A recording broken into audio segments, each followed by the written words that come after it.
Salut et bienvenue sur la chaîne Analyse des données. Dans cette vidéo, nous allons voir un outil graphique intéressant et important dans Excel, à savoir l'histogramme. C'est quoi un histogramme? Un histogramme est une représentation des fréquences ou effectifs relatifs à un caractère quantitatif continu à l'aide d'une série de rectangles dont la base constitue un intervalle de variation des valeurs du caractère et la surface l'effectif correspondant.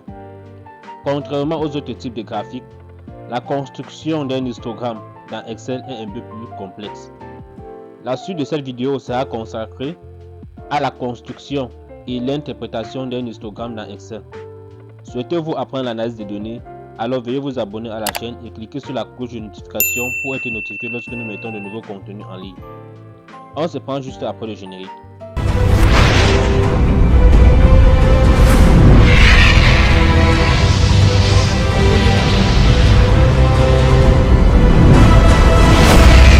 Nous ouvrons le fichier de données Excel nommé CO Salary Small Firms qui contient les salaires en milliers de dollars des PDG de petites entreprises. Et nous souhaitons construire un histogramme des salaires à partir de ce fichier. On se rappelle qu'un histogramme montre les fréquences des observations à travers un ensemble de classes ou intervalles. Donc nous commençons par configurer nos classes. Nous allons étiqueter une nouvelle colonne comme classe. Les classes doivent être configurées de manière à ce que toutes les données soient représentées. Je commence par inscrire 0 car aucun PDG a un salaire inférieur à 0 $. Puis je choisis un intervalle d'amplitude de 75 000 $. Donc j'inscris par la suite 75. Le choix d'une amplitude de 75 000 $ est personnel. Cependant, sachez que vous deviez choisir des intervalles de façon à obtenir une bonne représentation visuelle des données. Car un trop grand nombre d'intervalles ou un trop petit nombre d'intervalles conduit à de mauvais histogrammes. Il est souvent nécessaire d'essayer un ensemble d'intervalles jusqu'à ce que l'on obtienne un intervalle qui donne la meilleure représentation visuelle. Puisque je veux avoir la même amplitude pour toutes les autres classes, je vais donc copier et coller simultanément les cellules contenant les valeurs 0 et 75. Je sélectionne les deux cellules, puis je fais glisser vers le bas. 300, 450, 500, 675, 750, 900, 175, 1100. Attendons-nous à 975. Pourquoi est-ce que je me suis arrêté à 975? Juste parce que j'ai remarqué que rien qu'un seul PDG a un salaire supérieur à 975 000 $. J'aurais pu aller plus loin. Une fois la configuration des classes terminée, je clique sur Données. Par la suite, je clique sur Utilitaire d'analyse. Cependant, si vous ne voyez pas l'option Utilitaire d'analyse, lorsque vous cliquez sur Données, vous deviez l'ajouter. Voici comment procéder. Vous allez dans Fichier, puis vous cliquez sur Options. Si Option ne figure pas dans la liste, cliquez sur Autre, et puis vous verrez Options. Après avoir cliqué sur Options, vous cliquez sur Complément et vous partez dans la case Gérer. Vous choisissez l'option Complément Excel et puis vous cliquez sur Atteindre.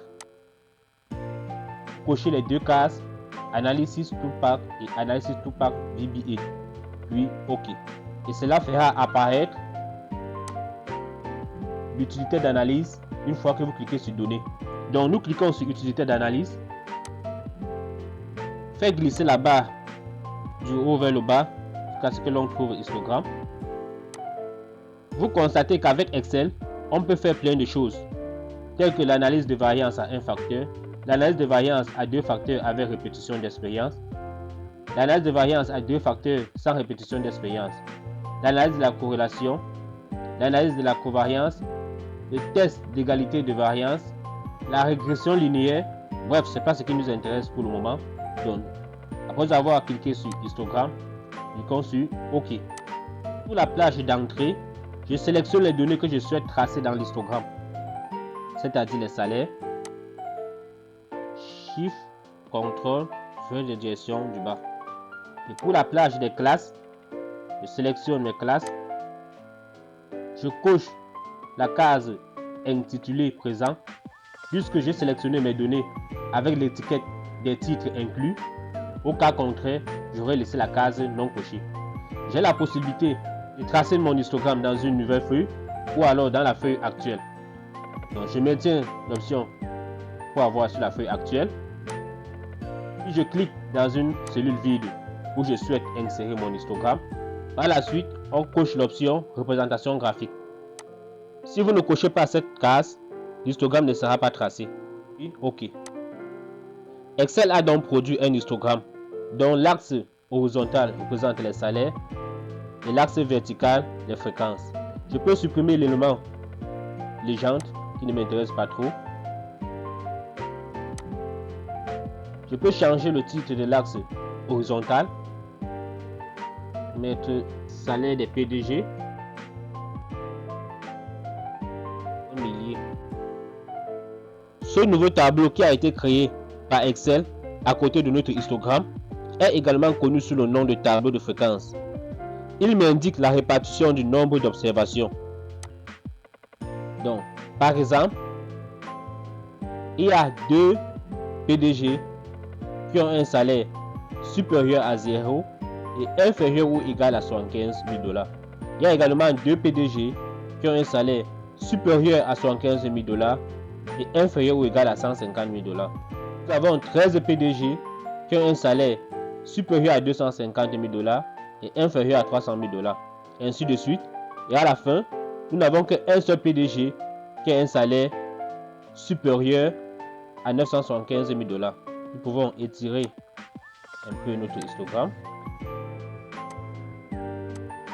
Ces résultats sont également visibles sur le graphique.